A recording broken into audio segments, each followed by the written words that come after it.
हाय दोस्तों, कैसे हैं आप सभी। आशा करते हैं आप लोग बहुत बढ़िया होंगे। तो चलिए आज के वीडियो में हम लोग जानने वाले हैं एनसीईआरटी क्लास 10th मैथ के प्रश्नावली 4.2 के 5 नंबर क्वेश्चन। ठीक है, वीवी क्वेश्चन बहुत बार एग्जाम में पूछा है। तो चलिए आज भी आप लोगों को ये बढ़िया सीख लेना है ताकि आपको भी दिक्कत ना हो सके एग्जाम में। तो चलिए बहुत ही आसान क्वेश्चन है और बहुत बार एग्जाम ने बोर्ड ने पूछ भी रखा है, तो क्या दिक्कत है बनाने में, है ना। तो ऐसे ऐसे प्रश्न को हम लोग को बहुत दिलचस्पी से पढ़ना होगा। अगर आप नहीं पढ़िएगा दिलचस्पी से तो आपको दिक्कत होने वाला है। ठीक है, फिर बाद में बोलिएगा सर सिलेबस खत्म नहीं हो रहा है, करे तो क्या करें। ठीक है, इसका भी उपाय लेकर के हम आ गए हैं। तो चलिए अब कोई बात नहीं, आप पढ़ना है धीरे धीरे। और आपको वीवीआई सब्जेक्ट की क्वेश्चन और ऑब्जेक्टिव क्वेश्चन चाहिए तो आप मेरे चैनल पे जाइए और देखिए, सबका प्लेलिस्ट बना दिया गया है, आप देखिए चुपचाप, है ना। चलिए आइए समझते हैं। तो सबसे पहले क्वेश्चन पढ़ेंगे और समझेंगे। समझिए पहले क्वेश्चन को। आइए, क्वेश्चन का कहता है कि एक समकोण त्रिभुज की ऊंचाई जो है इसके आधार से 7 सेंटीमीटर कम है। एक समकोण त्रिभुज जो ऊंचाई है, तो ऊंचाई जो है 7 सेंटीमीटर कम है। और उसके बाद में कहता है यदि कर्ण जो है 13 सेमी का हो तो अन्य भुजाएं ज्ञात कीजिए। अन्य जो दो भुजा है उसको आपको ज्ञात करना है। चलिए, तो कहा है कि इसके ऊंचाई जो है एक समकोण त्रिभुज की ऊंचाई, तो समकोण त्रिभुज क्या कहते हैं पहले ये जानना होगा आपको, है कि नहीं। तो समकोण त्रिभुज ओकरा कहते हैं जेकर एक कोण 90 डिग्री के और दो कोण 45 डिग्री का हो। माने एक कोण समकोण हो और एगो कोण जो है से दो कोण जो है से न्यून कोण है।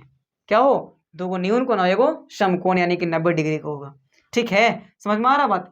मतलब कि समकोण त्रिभुज वैसा त्रिभुज जिसके एक कोण समकोण हो या फिर 90 डिग्री का हो। समकोण बोलो या 90 डिग्री का बोलो, तो समकोण का चिन्ह जो होता है इस तरीके से होता है। यहाँ पर हम 90 डिग्री दे भी सकते हैं, आपको मन्नत दीजिए, और नहीं तो संकेत देकर छोड़ दीजिए। ठीक है, तो अगर बाद में क्या बोला कि समकोण त्रिभुज के जो ऊंचाई है आधार से 7 सेंटीमीटर कम है, यही बात ना है। तो ऊंचाई जो है से कितना है, आधार से 7 सेंटीमीटर कम है। केकरा से, आधार से। तो पहले आधार मानना पड़ेगा। ठीक है, चलिए, तो आधार को क्या मान लिए हम, x मान लिए हैं। क्या माने हैं, x मान लिए हैं। समझ में आ रहा बात ना। चलिए, तो x मान लिए हैं, तो एकरा से कम कौन है, आधार लंब कम है। कौन, लंब कम है, तो x माइनस 7। बात समझ में आया। और मीटर में मान लेना है क्योंकि मीटर में बात बोला है। चलिए, और कारण बता दिया है कि 13 सेमी है। कितना सेमी है, सेंटीमीटर था, देख लेते हैं एक मिनट। हाँ, सेंटीमीटर शब्द ले आई, तो सेंटीमीटर लिख देंगे यहाँ पास भी और यहाँ पास भी।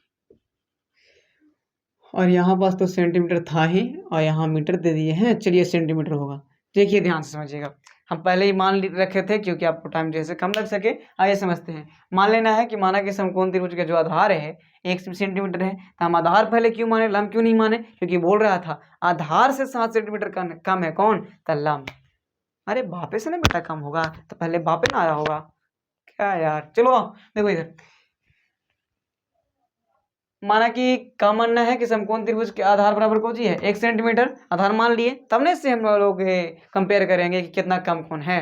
बोला कि आधार कम है तो कम कर दिए, है कि नहीं। चलिए, अगर बाद में बोला था कि ऊंचाई जो है, इसलिए हम लोग ऊंचाई क्या निकाल लिए, 1 माइनस 7, उसको कहने के अनुसार। चलिए, उसके बाद में तथा कर्ण दिए हुए था इसमें, इसलिए हम लिख दिए कर्ण के चुपचाप। ठीक, चलिए अब हम लोग चलते हैं, ध्यान से देखिएगा। इसमें तो वैसा चीज नहीं है जो हम लोग डायरेक्ट लगा सकते हैं। अब आपको क्या करना होगा, पाइथागोरस प्रयोग करना होगा। जब भी आपको समकोण त्रिभुज मिले ना तो पाइथागोरस का काम करना है। समझ में आ रहा है। चलिए आइए, तो लिखना है कि पाइथागोरस प्रमेय से, पाइथागोरस प्रमेय से, पाइथागोरस प्रमेय से। तो पाइथागोरस प्रमेय कहता है ना कि कर्ण का जो वर्ग होता है वो अन्य दो भुजाओं के वर्गों के योग के बराबर होता है। लंब का वर्ग प्लस, देखिए क्या कहा था पाइथागोरस प्रमेय, पाइथागोरस ने कह दिए थे कि लंब का जो नहीं बल्कि कर्ण का जो वर्ग होता है वो अन्य दो भुजा जो होता है ना है कर्ण के वर्ग, वो दोनों भुजाओं के जोड़ के बराबर होता है। माने ये दोनों के जोड़ के वर्ग के ताई बराबर आएगा, वो कहते हैं कर्ण। क्या कहते हैं, कर्ण। आइए वही चीजें हैं। आप बताइए कर्ण का मान दिया है कितना, 113 नहीं, खाली 13। देखिए ये जो सबसे बड़ी भुजा आपको दिख रहा है ना त्रिभुज के, वही होता है कर्ण। और नीचे जो भूमि के साथ लगा होता है, सुता हुआ है, उसको बोलते हैं आधार, और इसको बोलते हैं लंब। बात समझ में आ रहा है, समझ रहे हैं ना। चलिए, तो कर्ण का मान क्या है, वहां पास 13 है, तो 13 का वर्ग लंब का मान क्या निकाल रखे हम लोग, तो x माइनस 7, इसका स्क्वायर हो जाएगा प्लस x का वर्ग हो जाएगा, आधार के मान x है ना जी। हाँ चलिए आइए, 13 का वर्ग कितना, 169 है ना। 13 का वर्ग कितना होता है, 169, ठीक है, बराबर एक्स के स्क्वायर मतलब कि ए प्लस बी के नहीं, ए माइनस बी के होल स्क्वायर यहाँ पास लगेगा, है ना। तो ए स्क्वायर कहे तो एक्स का square minus 2ab plus b square माने कि 7 के स्क्वायर प्लस एक्स स्क्वायर। देखिए कैसे हुआ से, फॉर्मूला होता है ए स्क्वायर, तो ए के मान जो है से एक्स है और बी के मान जो है से 7 है, तो ए के जगह पर एक्स रखेगी नहीं, ए स्क्वायर प्लस नहीं माइनस, माइनस होता है माइनस वाला में, तो ए स्क्वायर माइनस 2ab, तो 2 तो फॉर्मूले में होता है, और ए के मान जो है से एक्स है और बी के मान 7 है। तो सर माइनस 7 कहने दिए, क्योंकि माइनस यहाँ पहले से लगा रखे हैं इसलिए नहीं दिए माइनस वहाँ पास हम, ठीक है। चलिए उसके बाद में प्लस बी स्क्वायर मैंने कि 7 का स्क्वायर कहा कि बी के मान 7 है, और बराबर प्लस एक्स स्क्वायर था ना तो लिख दिए उसको।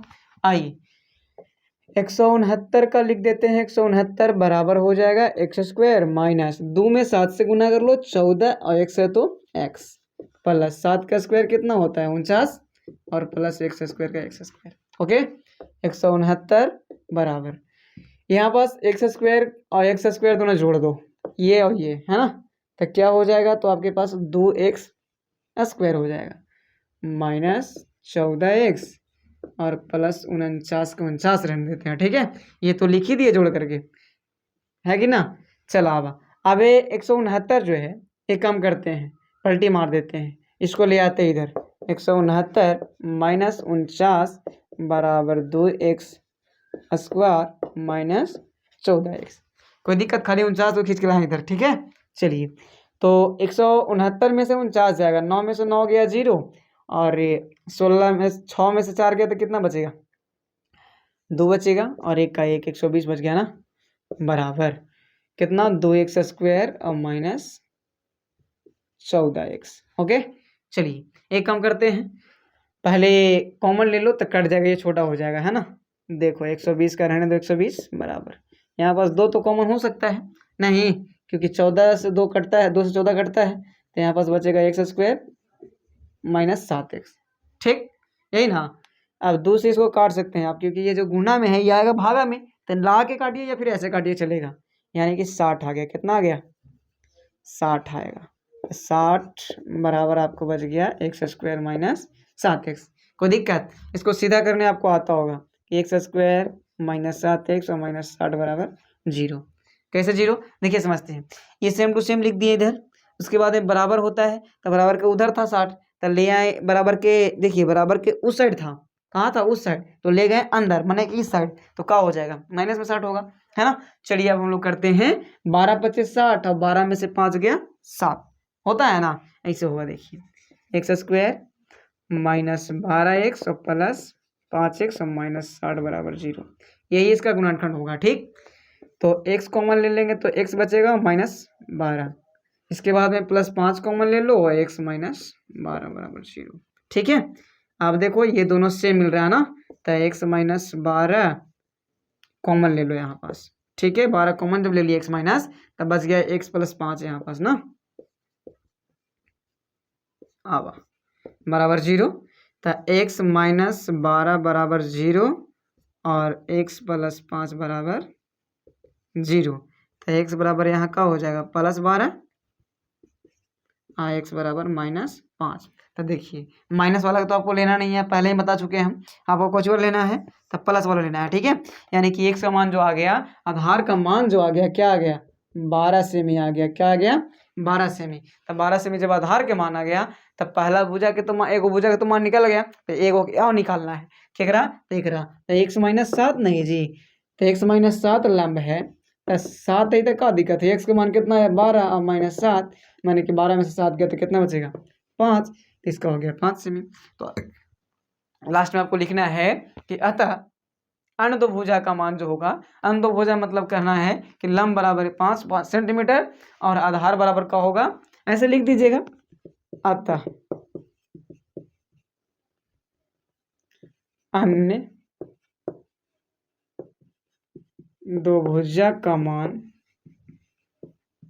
का होगा एक्स बराबर का आ गया 12 सेंटीमीटर, है ना, 12 सेंटीमीटर। तथा लंब बराबर क्या निकाल रखे हैं, तो हम लोग निकाल रखे हैं 5 सेंटीमीटर। यही तो करना था, तो ऐसे करेंगे। ये वीडियो भी आपको बहुत बढ़िया लगा होगा, तो मेरे चैनल को आप सब्सक्राइब कीजिएगा, लाइक कीजिएगा और शेयर कीजिएगा, ताकि हम इसी प्रकार के वीडियो हमेशा आप लोग लिए लाते रहें।